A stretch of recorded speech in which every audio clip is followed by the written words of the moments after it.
Welcome to the Wedding Obsessed podcast designed to help you plan your dream day.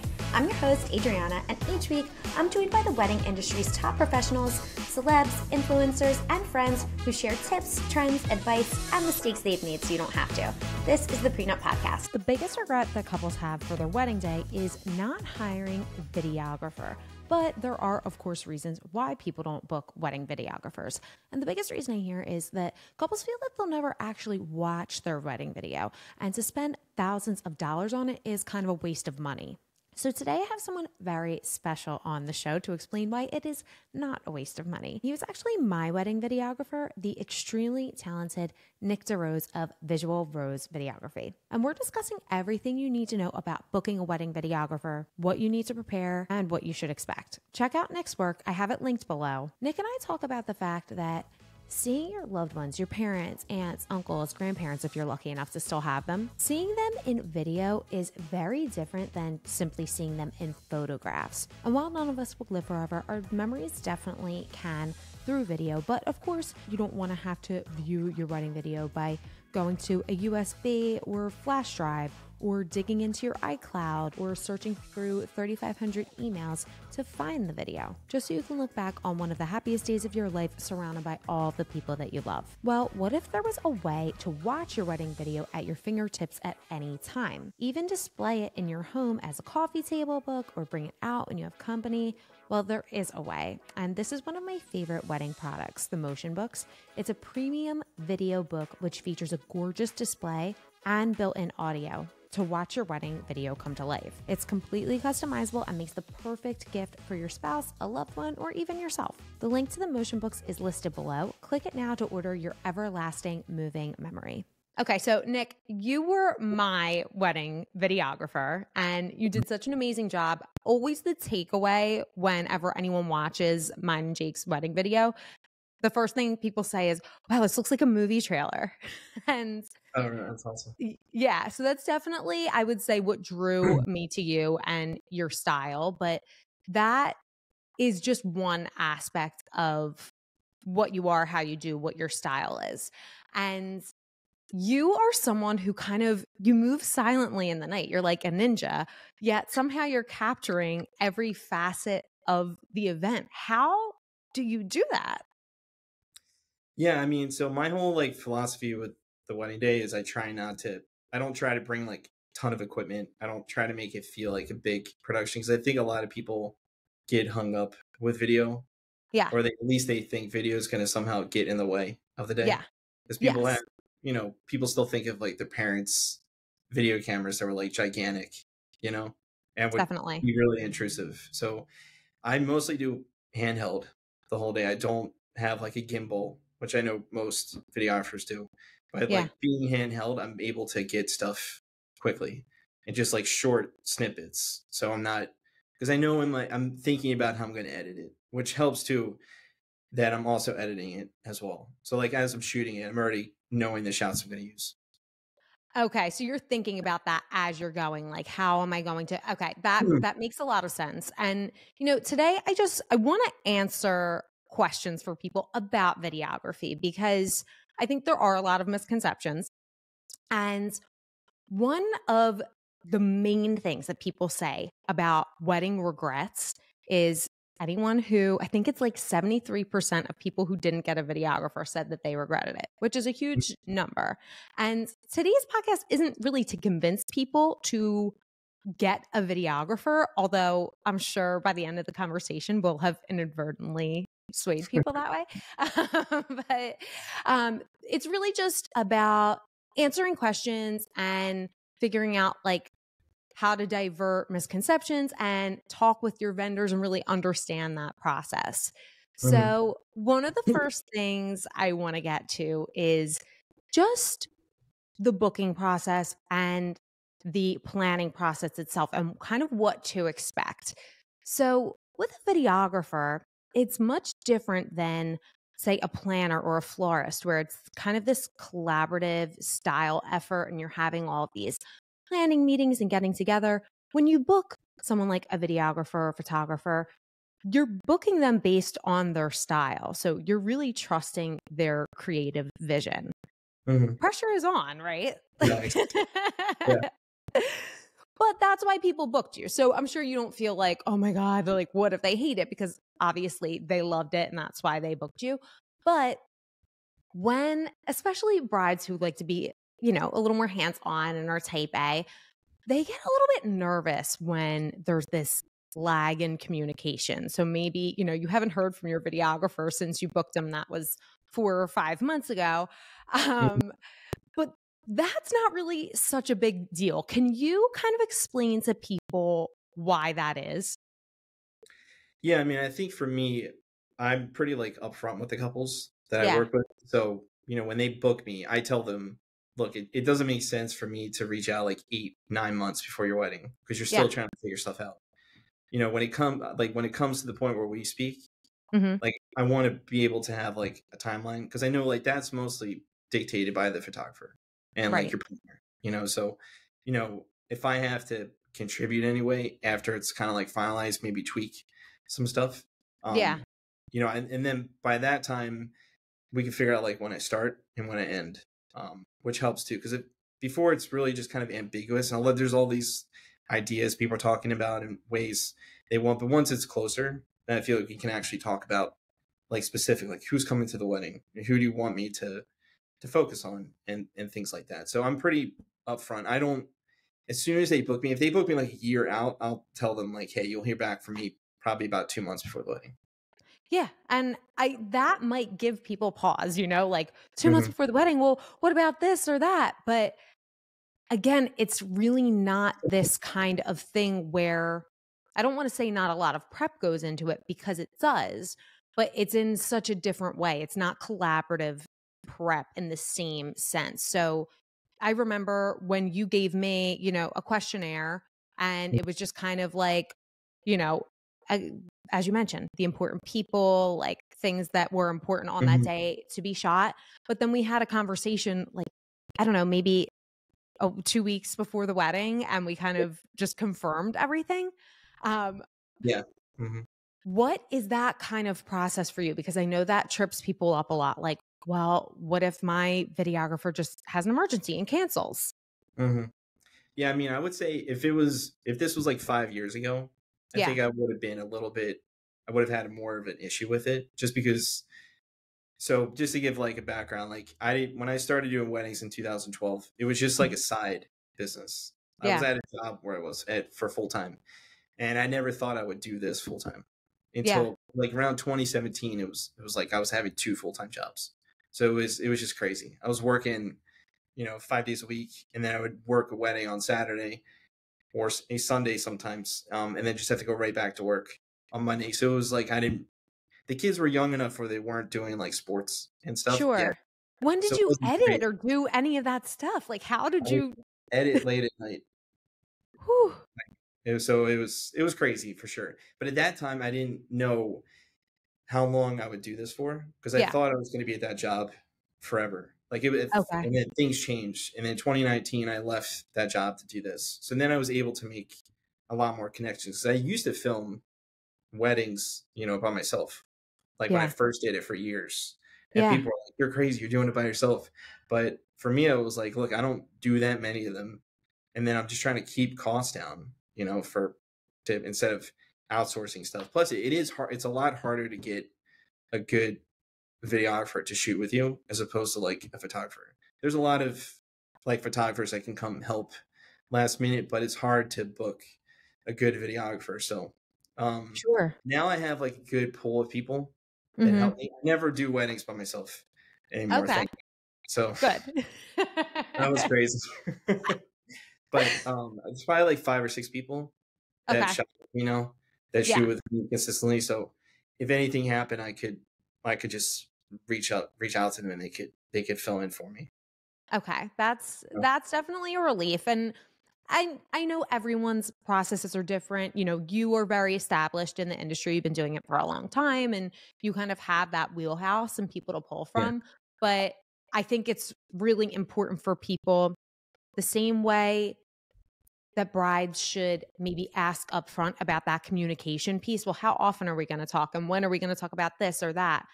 The yeah, same questions should be asked about what happens in the event of an emergency.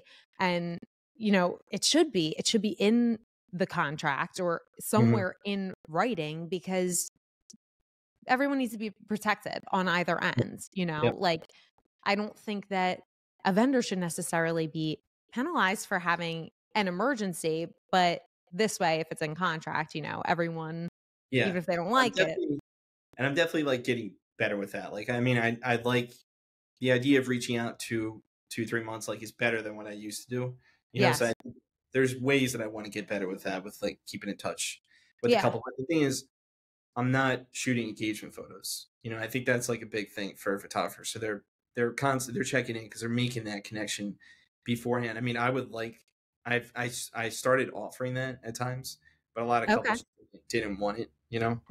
Um, so I was like, okay, I'm just not. I think it's too much because they're already scheduling their engagement shoot with a photographer, and then I don't Right. want to show up to film that because that's like their time to connect with them. So, I mean, it's just different, Totally. different vendors. Well, just speaking of different vendors, in terms of, photographers and other vendors, how do you kind of navigate that? Because again, for anyone who doesn't know Nick, first of all, your work is just unbelievable. That's the first thing. All of your stuff is going to be linked, but check out the work. But also, you almost don't know he's there, but he's also like a family member on the day. You remember everyone. All of my friends are always like, oh my God, you're a videographer, like this or that. Somehow I guess because of all the editing, you like recognize faces a lot. Is that what it is? Yeah, I mean, I try and I mean, I'm definitely not an extrovert. I'm like an Yeah. introvert. So like on a day at a wedding, it's I try my best to like reach out to people, but like the Yes. day after the wedding, I crash so bad.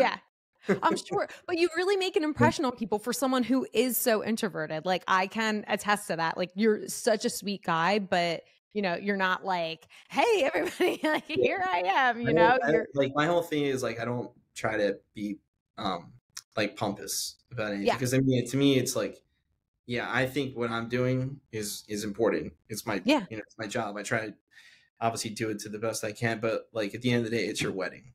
Yeah. Like it really shouldn't get in the way of like your actual wedding. So a lot of times, even when there's like frustration points with the wedding day, I just try to remind myself like it's your wedding. You think back to like your own wedding, like you do not want to see somebody frustrated or complaining, Yeah. you know, and like you're not going to remember. You don't want them to remember your wedding from that stuff. You want to remember, your friends and family.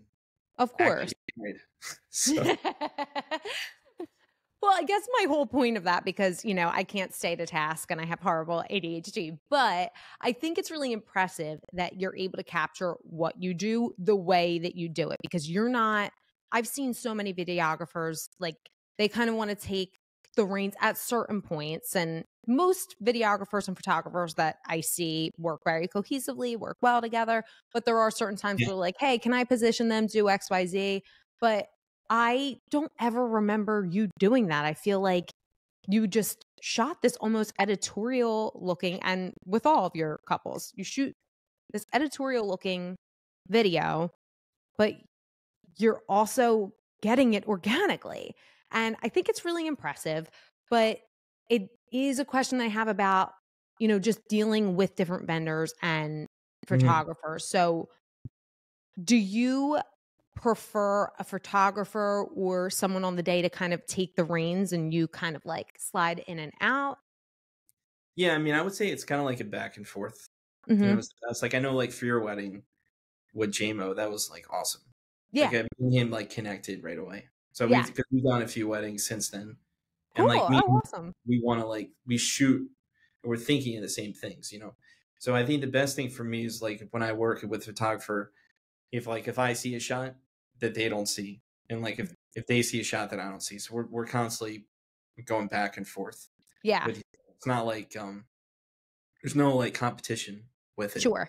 You It's know. all toward the same goal. I talk about this a lot, but I feel like there are some, very few, but there are some people in the industry who are almost like territorial and competitive. It's Yeah. like this is literally not about you. Like we are all here for the same goal, and that's to have the best wedding day ever. So why are you getting on your high horse and getting butthurt about it. It makes no sense to me. But for your purposes, let's say someone finds you and they're obsessed with Visual Rose. They want to book you and they haven't booked their photographer or maybe other vendors yet. Do you like giving suggestions, like people that you work really well with? Yeah, I mean, I would say like that might happen maybe like 10% every year for the weddings I book. But like, I mean, I have like a list of people that, like, if they ask me, these are the kind of people I will work with, and people, they're not people that necessarily like I haven't worked with before, but like I really like their work. I make sure it's people that have a good connection with. And if I go into a wedding not having worked with a photographer, I always call them like ahead of time. I never like to go to a wedding day and just kind of like meet each other. To me, that's where I feel like a lot of the tension happens. I think you're right. I think you're 100% right. And it's something that at least couples I find who either don't have a planner or are kind of taking a lot of the reins themselves and like wanting to book their own vendors, sometimes they'll find the best of the best. Like they'll find a you or, like an Allison Conklin, not to say that you guys have, opposing styles, but if you did, like they wouldn't really, they know they love your style, they know they love her style, but what if you two don't mesh well? And that's a big piece of booking your vendors because you spend the entire day with them and they're spending the entire day with each other. And they are trying, especially photographer and videographer, they're trying to really hone in on this like artistic point of view. And for something to tamper with that, it could really screw with your day. Oh yeah. I mean, I know for the most part, like when I go into a wedding, I know it's like the photographer's thing. I think you just have to kind of, don't try to fight that. Yeah. I mean, as much as you would want to be the main person, sometimes they're, depending on the couple, there is weddings where I go into where they're like, they care way more about the video than photo, but for the most part, it's the other way around. But I think it happened to me a lot more when I first started because I would work with like experienced photographers. And I think they just kind of were like, who's this guy? If people that are kind of more new to it and don't have a lot of work, I feel like that's where there could be tension with that. But, if they see your stuff and you talk ahead of time and they know, like you take it seriously and they know your work is good, I feel like there's never any tension with it. Like I've worked, with so many photographers. I mean, I've had bad stories before, but photographers have bad stories with videographers. I'm sure. Can you share any bad stories? I mean, I haven't had any like recently. Okay. But there was one. I won't say when it was, but it was like it was a few years, like 2-3 years ago, and I could just tell for some reason like this photographer just like didn't like me. I don't know why. What? How could you not like you? You're like the sweetest guy ever. Out there, I was just like, I don't know what's happening, And I tried, and I reached down and talked to her ahead of time too. Yeah. But there was just so much like tension, and then when we shot the ceremony, like I could just feel like every time I talked to this person, like they would just not look at me, And so there was a moment like during portraits, like there was like 2 minutes where nothing was happening. And I never do this, but I just like pulled her aside. I was like, hey, just so you know, like, am I doing something to like hurt you? Or like, am I doing something to annoy you? I don't want to annoy you. What's going on? She was like, oh no, it's fine. Like, what are you talking about? Everything's fine. No, it's not. But after that, she completely changed. I don't know what happened, but I think like in those moments, I think before I would have just have let it go, Yeah. And, like came home and the next day been like, this photographer I work with, I don't know why she was so crazy. Yeah, totally. And then in the moment I try to fix it, well, that says a lot about you. And I think also like intuitively it's like, oh, what should I do? Sometimes you feel like, okay, I know I shouldn't say anything, this person's like crazy, but there was something in you that was like, I gotta kind of bring this up. But if you didn't, it would have been so awkward for the rest of the wedding.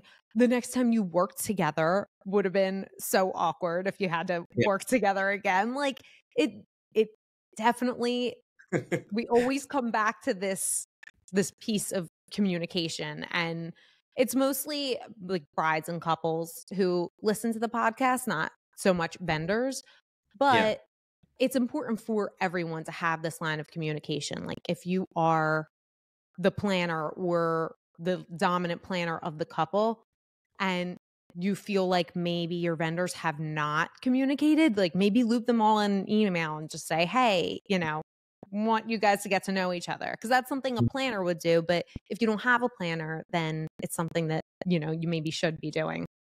Yeah, I mean, it's like with photographers, I always will ask them in the phone calls ahead of time, like, what kind of lens do you use? Like, Mm-hmm.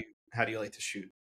Just so I know, like, if they shoot in a longer lens, like, which is not typical of like more younger photographers, like they'll shoot mostly like in a 50, 35, 85. But like the Okay. old school photographers, they'll shoot everything on like 70-200. So they'll like Yeah. back up really far away and zoom in, really Yeah. far.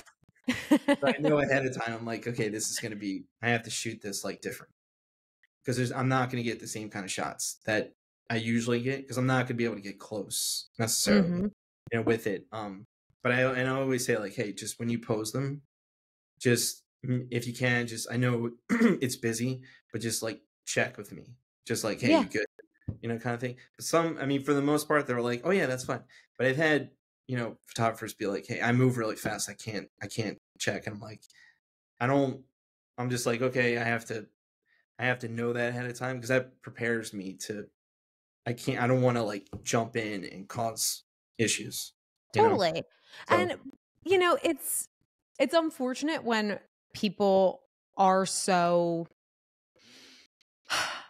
they just have this like tunnel vision. It's a good thing for creative, but it's also like your couple who you owe due diligence to has paid their videographer as well. And like, obviously it's very important to them to have those shots. So like, it is more beneficial for people to know each other, work together as a team. Another thing that I wanted to bring up with you, just kind of while we're on the topic of it, and people being seasoned, like that's something that I would never think of as a videographer because I'm not a videographer.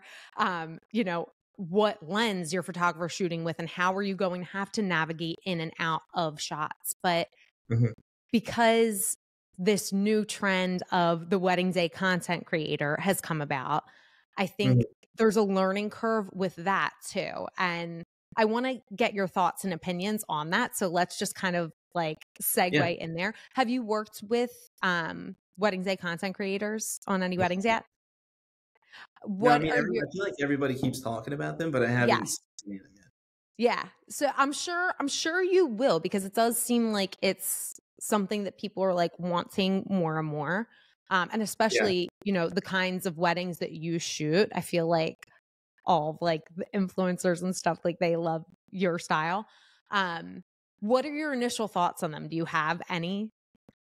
I mean, I think my thought would be as long as it's communicated that, they're just kind of getting like more behind the scenes stuff, I think that's fine. The only thing I always kind of push back is like a lot of times those content creators put out stuff, like really quick after the wedding.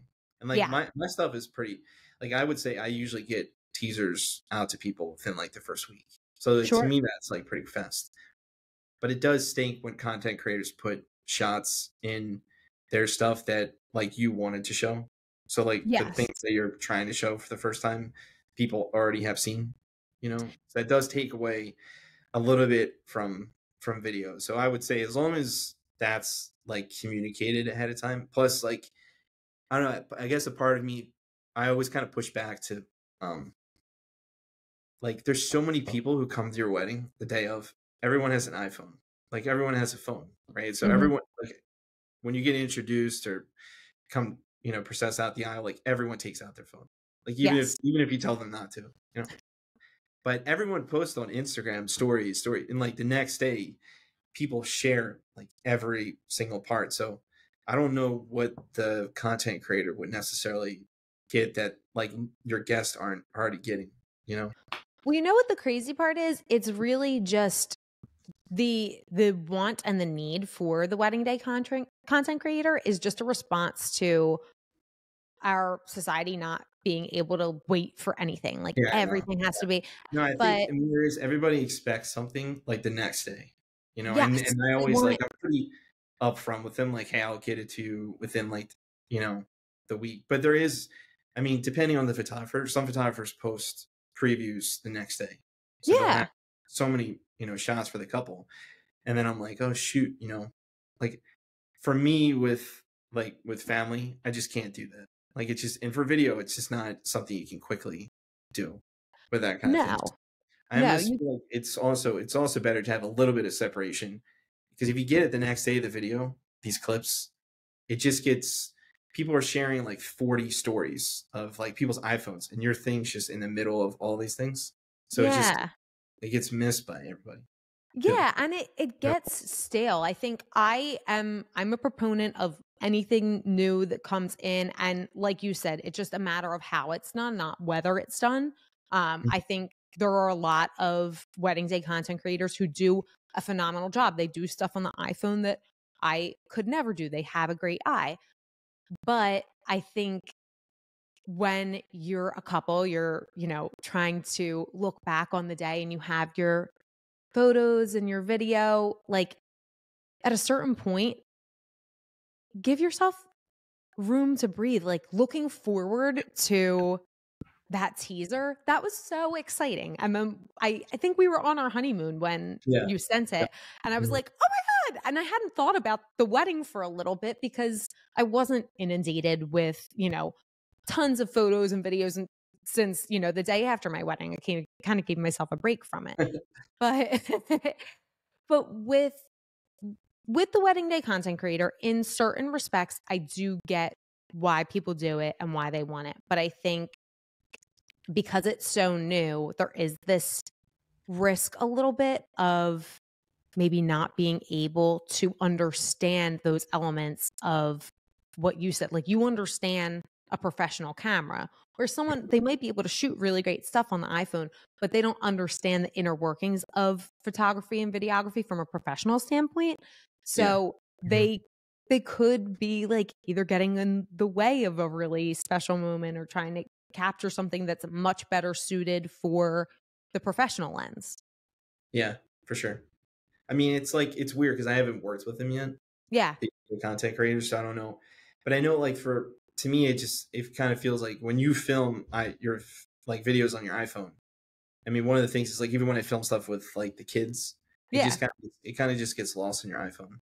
Like if you feel like you just never have a chance to look back on it. So like for me, like when we do family videos, like I make sure to put together everything by the end of the year, because if I don't, like all that stuff gets lost, because it's just storage on your phone, you know. So like, how much do you value that, you know, especially like after you actually get your wedding Right. video, do you want to look back at just iPhone videos? Unless like, I feel like Exactly. unless you're like an actual influencer, like you have thousands and, you know, millions of followers kind of thing, and you need to have someone, I mean, that makes sense. But I think You're like for, monetizing on your wedding. yeah, for like the average person, like I said, like all your bridesmaids are filming everything. Like Right. all your guests are filming everything. Like you have so much video. Like if you just asked them for video clips, like you would have way more than you would ever have from the content creator. You Sure. know? And to your point, no matter how many times you ask people, they just simply will not put the phones away. They will Yeah. record everything because, and I go back on my stuff, even I'm guilty of it. I'll be recording a first dance. I'm like, this is dog shit. Like this looks terrible. Yeah. You have it recorded from a professional. What do you need? Did I need that right now? No, I could have just enjoyed it in the moment. So now I do try to do that.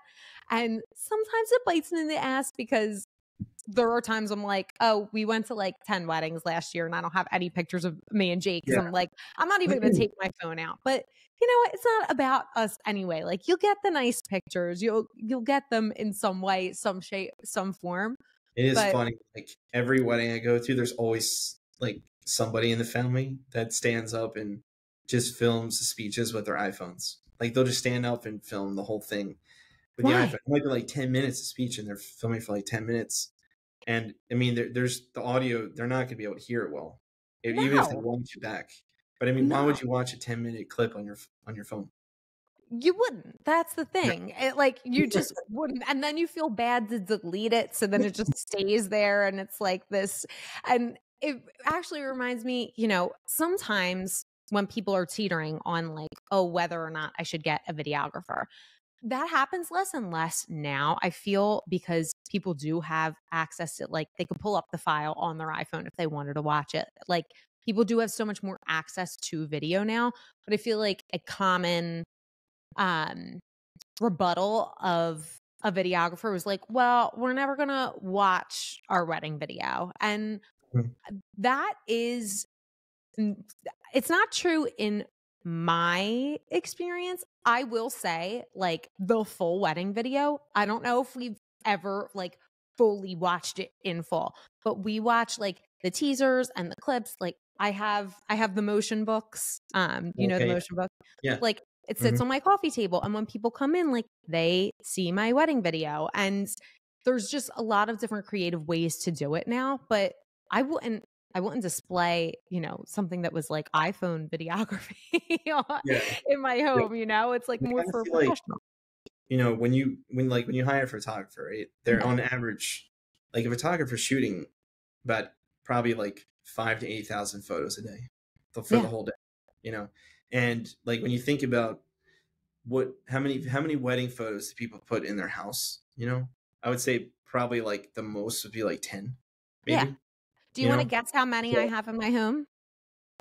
like 5. I have 0, Nick. I have Right. no pictures in my house. Isn't that sad? And it's not I like, need to well, I get them mean, it's printed. funny because it takes like, I feel like even for our family, like we have so many pictures of our kids, like so many pictures, like every, like throughout the years. And my wife is constantly like, we have to hang up more pictures, but like, it's so hard to figure out what pictures to put up, Yeah. that I don't think people hang up pictures as much as they should, but, I mean, on average, like if you're getting a good photographer, they're giving you like 600 really good photos at the end, Mhm. right? And so Yes. let's say you hang up like 10 of them. But like what about all the other ones? Like they're just a digital file, or they're not even in your wedding album. So like for me, wedding video, like for us with the kids, like we watch it once a year at least with the kids. And like it's That's cool. nice. And then it's fun to see like my grandparents who were there at the wedding, who they're no longer alive. See, I'm you get to sorry. see them. So like for video, there is a lot more like kind of an emotional element to it. You're seeing people Yes.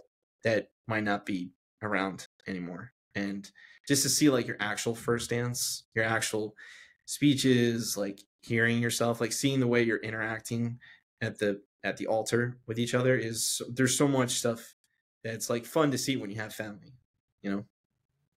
Absolutely. Yeah. So, like, You I know really, good photographers I worked with, they always say they they value video more than photo. Like they know inherently I mean, I always tell people, I mean, obviously you want to spend money on like details like flowers and things like that, but the two things that you're going to take with you after the wedding are photo and video. So you want to make sure you get like those two right.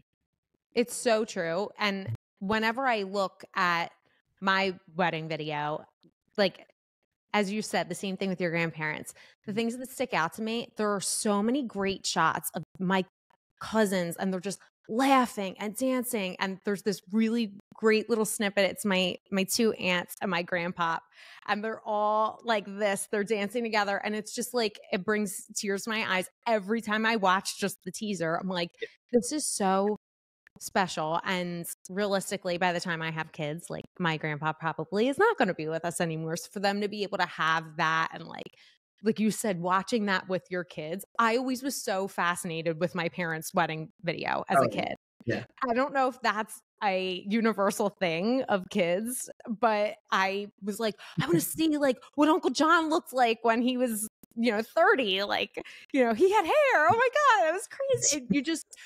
And you see the way people move, and it's like, oh my God, they're still exactly like that. Like, that's the difference between photo Yeah. and video. Not that one's better than the other, but to really capture through a lens like yours, it's very, very special.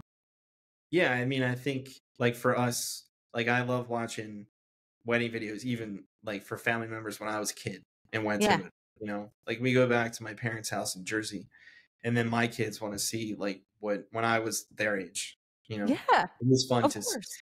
It's fun to look back, especially. I feel like when somebody has passed away in your family. I mean, photos, like you want to go through photos and video, but there is just something with video, like the ability that you can hear the people, you can hear Yes. how they sound, and it just brings so much, like triggers so much more in your memory. Definitely, because you lose that after a little bit. Like any loved ones that we've lost that we don't have like home videos and stuff, it's like you remember their voice, but it's like, oh, was it like that? You see photos and you're like, yeah, I remember what they look like because you can see them all the time. But when you see them move, even the way they move and like the way they interact with people, you you do lose that over time. To be able to capture that Yeah, at a big event, it's very special. yeah. So that's why, like for me, like I know for our wedding, like we didn't. I mean, obviously, we got married in 2011, so things were Yeah. a lot different back then. Like it was Yeah. right when digital cameras were coming out. But Okay. we didn't spend, like ours was pretty minimal with wedding. But we actually had my wife went to like when people used to go to wedding shows. I don't even know if people even still go to wedding shows. They actually still do. One of my brides went last weekend to a wedding show. She went and she picked the photographer and videographer. And at that time I wasn't really interested in video. It was like I went to school for graphic design. Okay. But the photographer, I was like, oh, it'll be cool. And then he showed up the day of the wedding, and I could just instantly tell. I was like, oh, like we're in trouble. Like I could just tell he didn't know what he was doing, and he messed up our entire wedding video. Like we Stop. yeah. So he messed up our first dance. Like you can't even watch the first dance. Can't watch like any of the introductions. So that was kind of like my jumping point because I wanted to get into video. And I was Yeah. like, I could do, I think I could do better than this guy, Yeah. I wanted to learn the camera and I actually reached back out to the guy who shot the wedding. And he was like, look, he's like, look, what I can do for you. He's like, if you're trying to get into wedding films, he's like, I can give you some weddings, that are of mine. And I was like, look, as long as we put like my branding on it, then I Yeah. can do it. So for the first like year or two, well, actually it was like first year, I just did weddings like through him, just to Wow. kind of get some work up. But like as soon as I had like 5 weddings or so under the belt, I just was like, okay, all right, we're done. Like, Yeah. I don't but need this guy. How did yeah, you learn the art of it?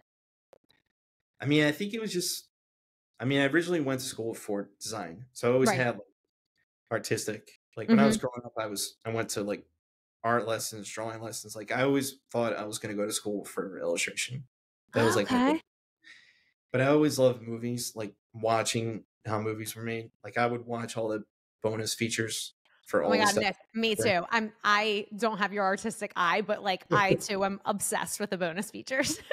But like for Lord of the Rings was like a huge, huge thing for me when those movies came out. I Yeah. used to watch all those bonus features on the DVDs. But yeah, I wanted the first company I worked with in 2009 was like it was a small company and they used to outsource video.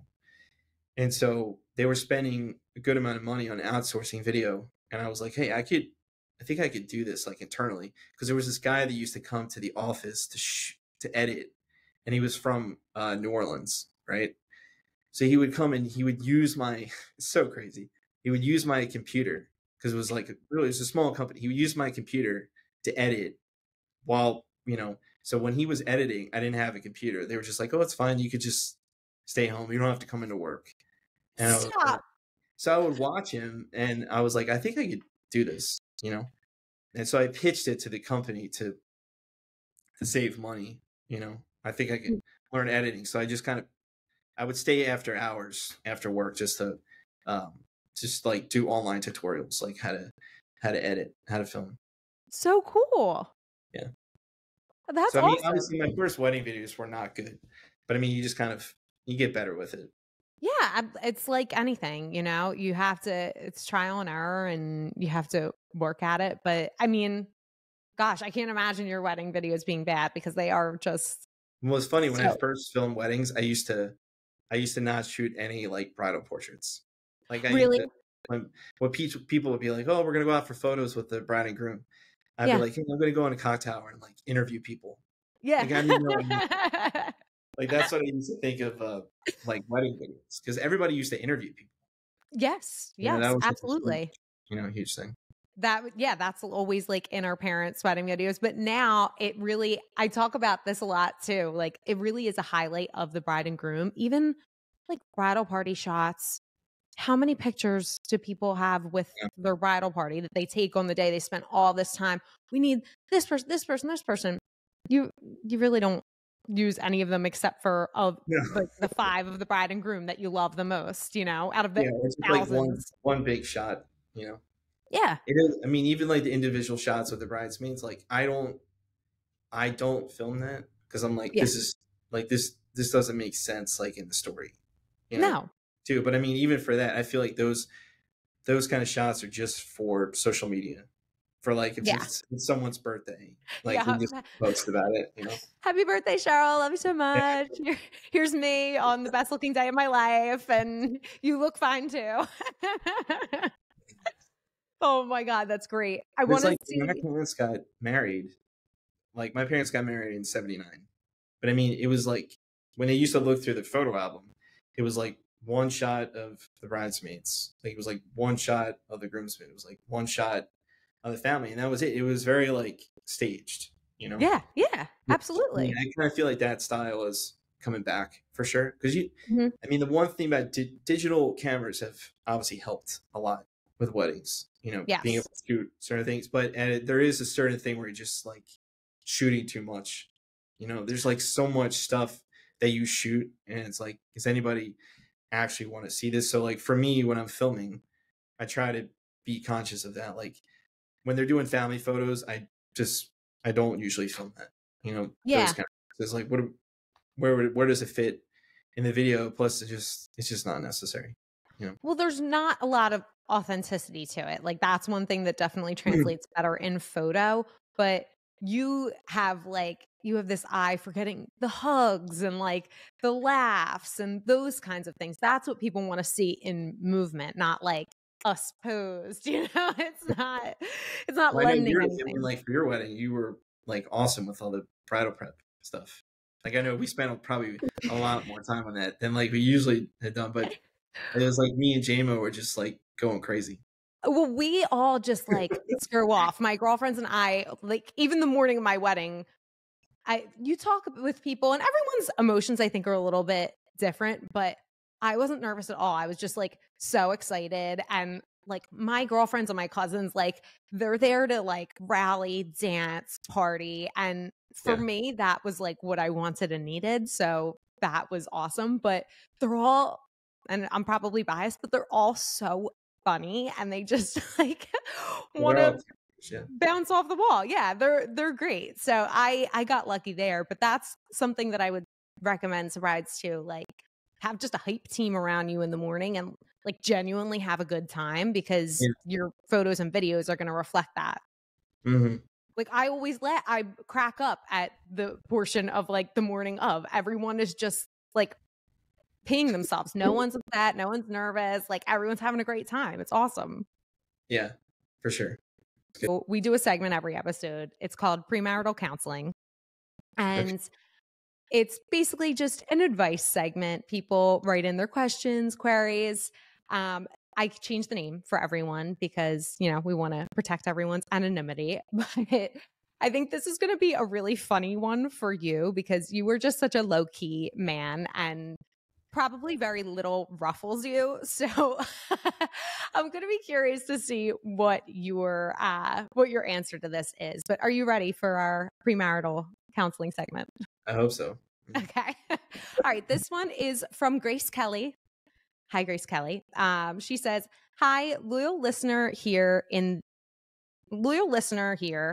in an AITA situation." I have to admit that I had to look up what that was. I did not know No, AITI is am I the asshole? Probably everyone else on the planet knows that. I just live under a rock. So I am in an am I the asshole situation. My best friend's wedding is 3 months before mine. We are maid of honor for each other, and I love her as if she's a sister, but she is driving me nuts. She booked her venue and basically did nothing for a few months. Then, when I started booking my vendors, she reached out to many of the same vendors.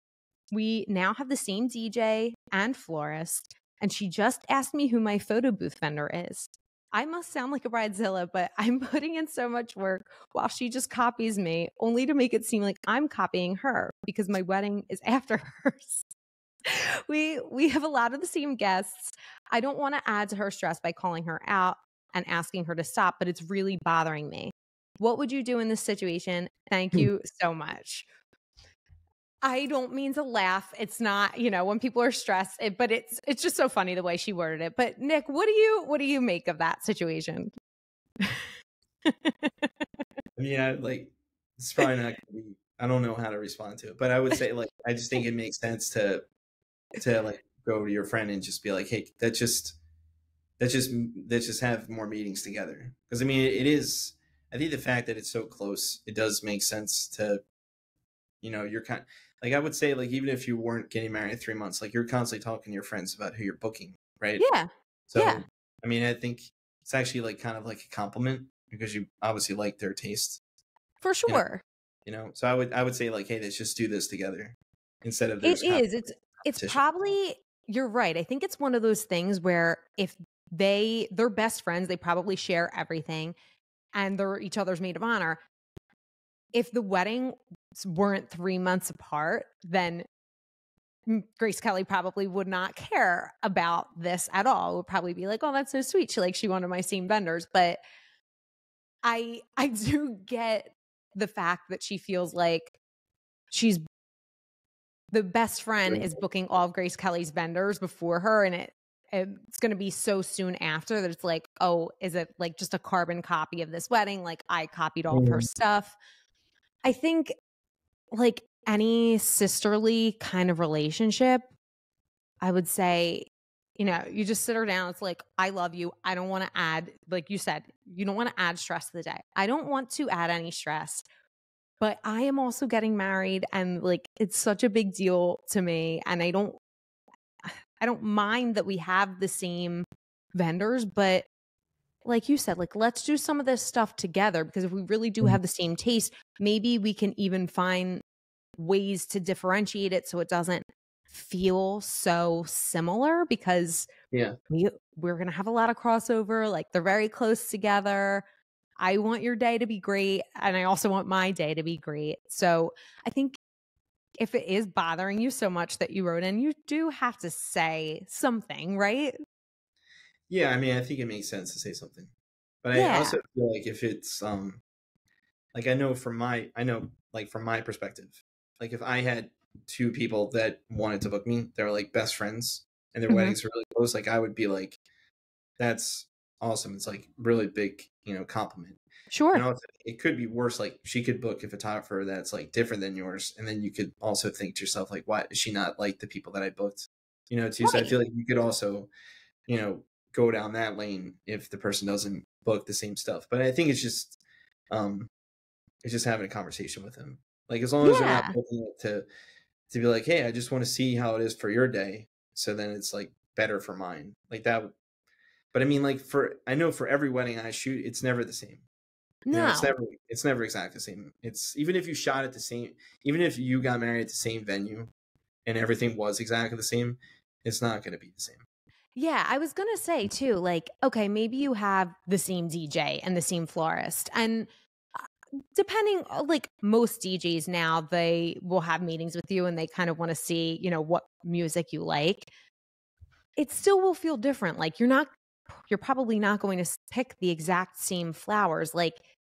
It will be different just because they're choosing the same vendors. I really like what you said about it being more of a compliment.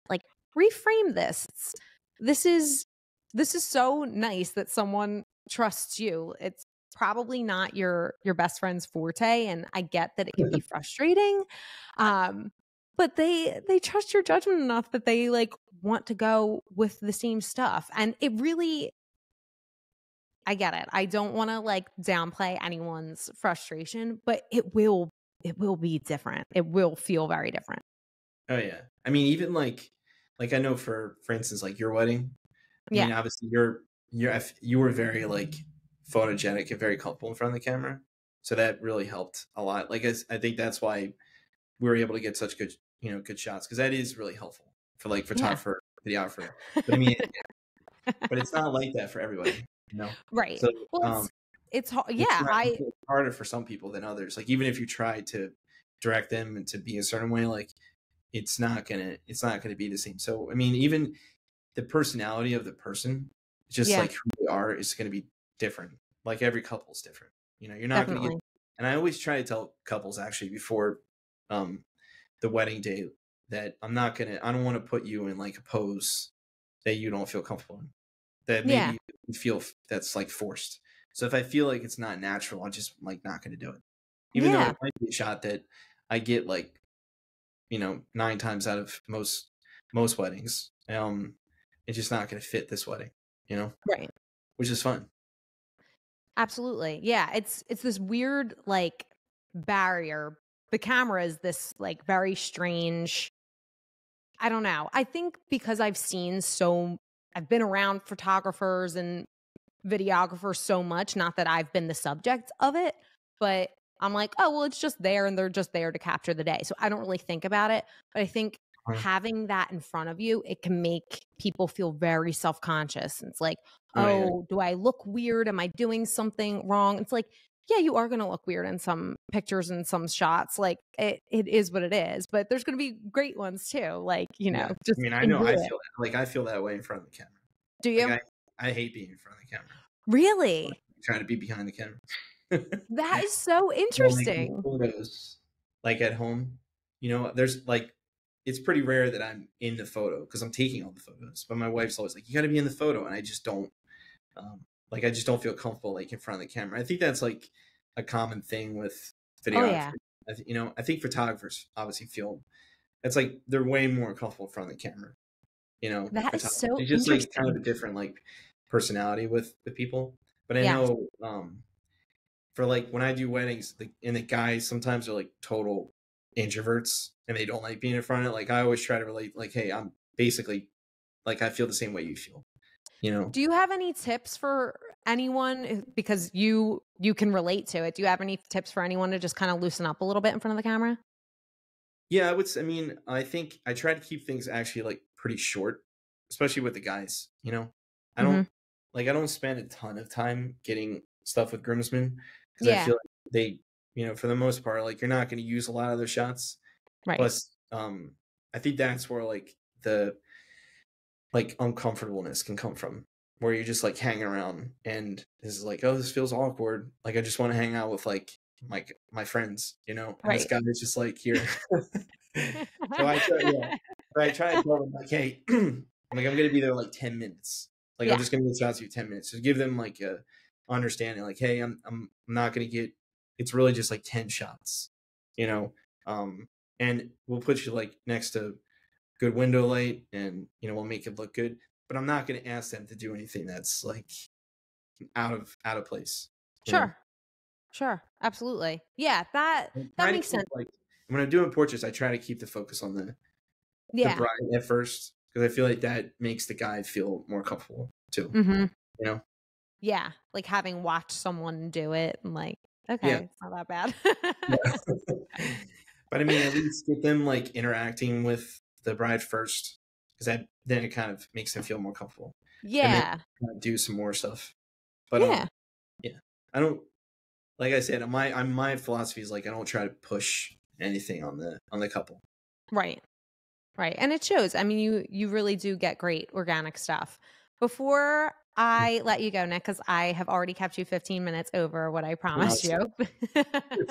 It's like 10 minutes, so. We end every episode with an after party. They're just like a series of fun wedding questions, and the first one is: what is your ideal idea of a honeymoon? I mean, probably just like going to resort and just having like an all inclusive resort. Like I know that's what we did. Like Yeah. I mean, I like going. Like we went to Italy 6 months after we got married, so that was Nice. like big. We went to like Rome, Venice, but I like for me, like I don't want to backpack on a honeymoon. No, Yeah, you just you you've just want to go done a somewhere. lot. You want to relax. Yeah, Just you don't have to figure out like reservations, all that stuff. You just want to make it like as easy as possible. And we didn't want to go anywhere far. Like I think yeah. don't make Where did you go? We just went to Jamaica. Beautiful. Yeah, easy. And you get beautiful sun and you stay at a nice resort. You just And then I see do all these nothing. couples go to like Greece and Italy. I'm like, well, maybe that was a better idea. Well, it's a lot of planning, It's like it's this whole other layer of planning. I agree with you. We did a short honeymoon. We did St. Lucia for like 5 days, and we've never done a trip like that. We're always like hiking or sightseeing, whatever. I was like, I just want to do nothing, and Yeah. it's great.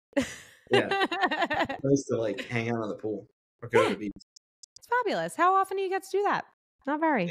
Yeah, exactly. Yeah, now we go to the beach with all the kids, so it's gonna be difficult. It's a little different, right? Yeah. Just Cool. a hair. All right, Nick, what is the best wedding venue you've ever been to? I mean, I don't know Or if I your have favorite right now? One of your favorites. So, yeah, I mean, I always like shooting at the Pleasantdale Chateau. I don't know if you know that one. Yeah. But up in like North Jersey. So pretty. That's always one of my favorite because I just like the interior of it.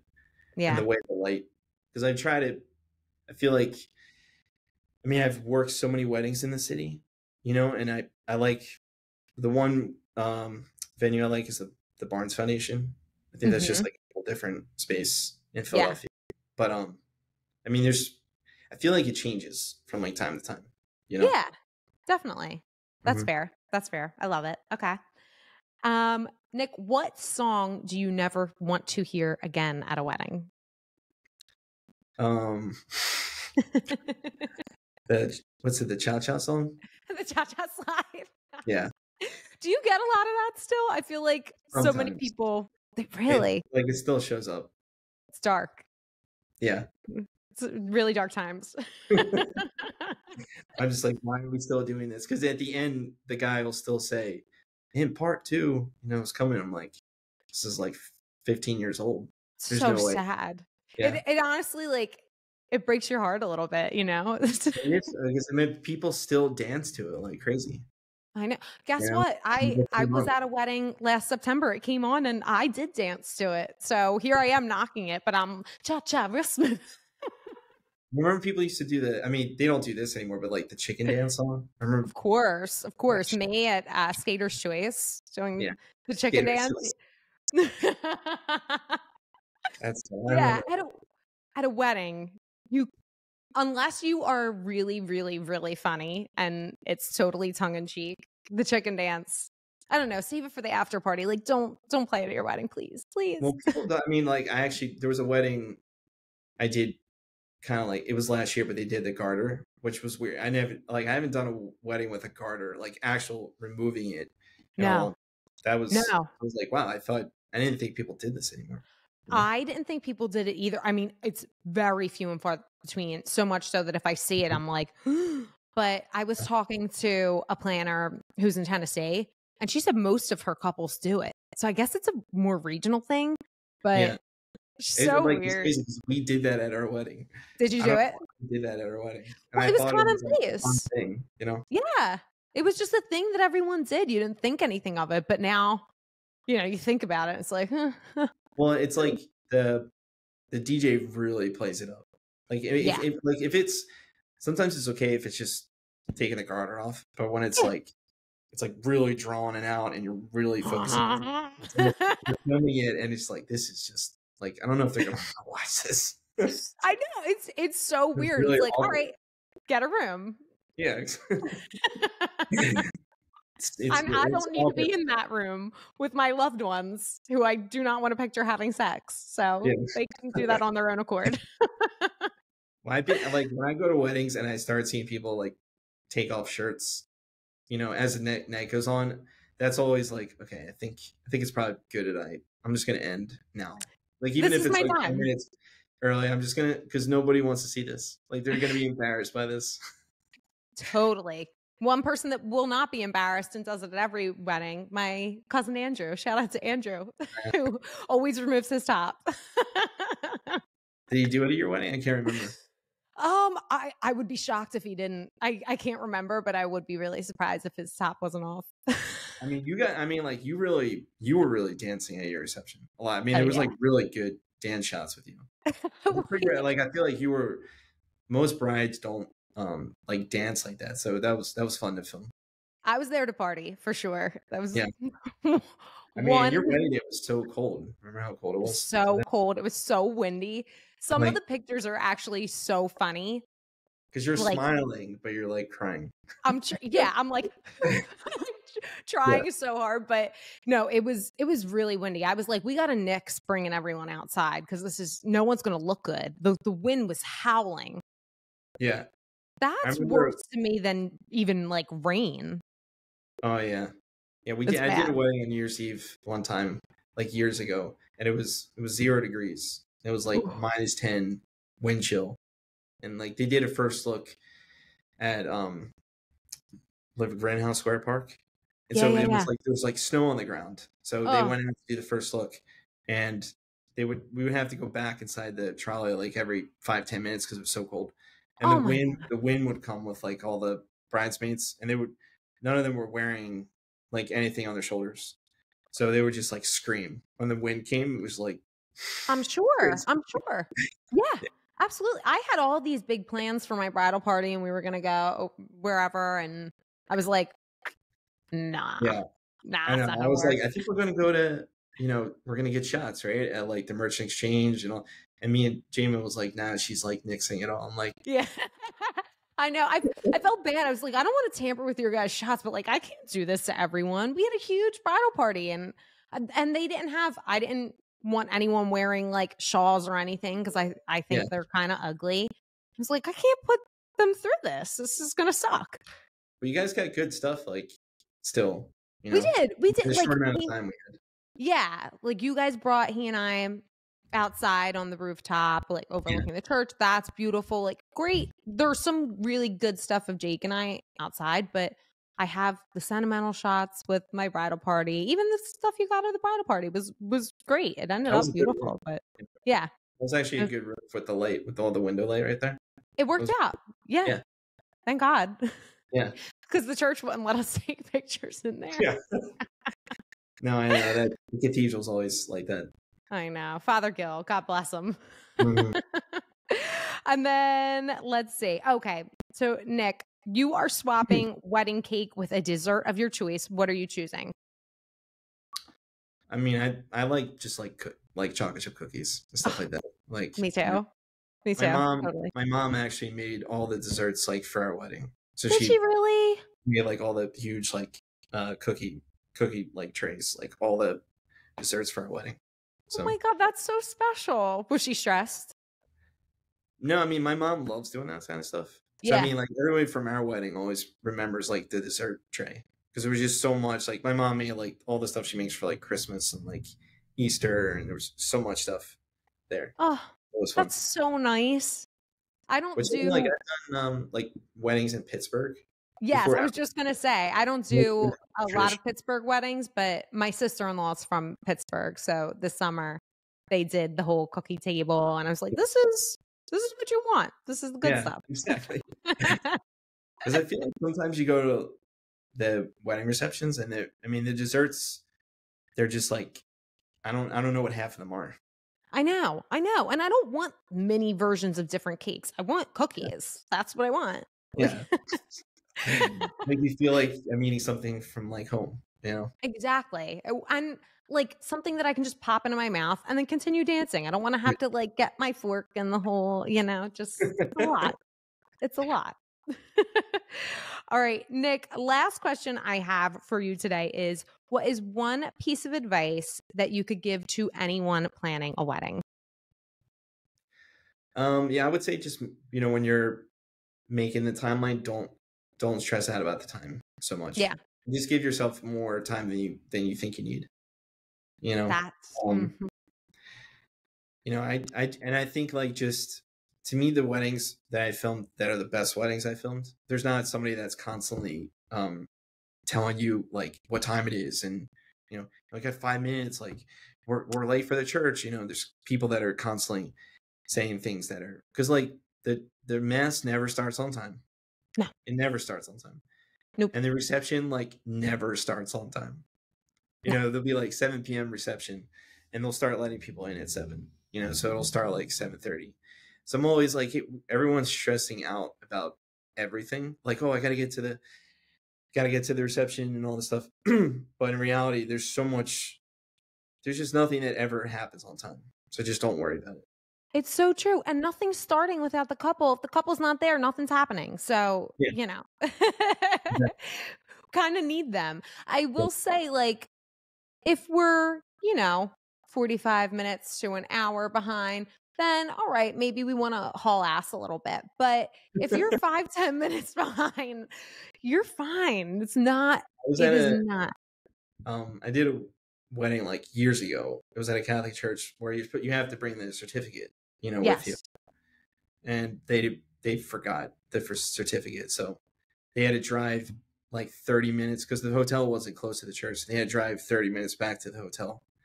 And then, so it did start like an hour after it was supposed to. Yeah. Yeah. That could tamper with things, for the day, but you just have to take it in strides. Like at that point, there's nothing you can do. You just have to enjoy it. You have to try to enjoy it. Yeah. I mean, and there's always like so many factors that happen that you just don't know about.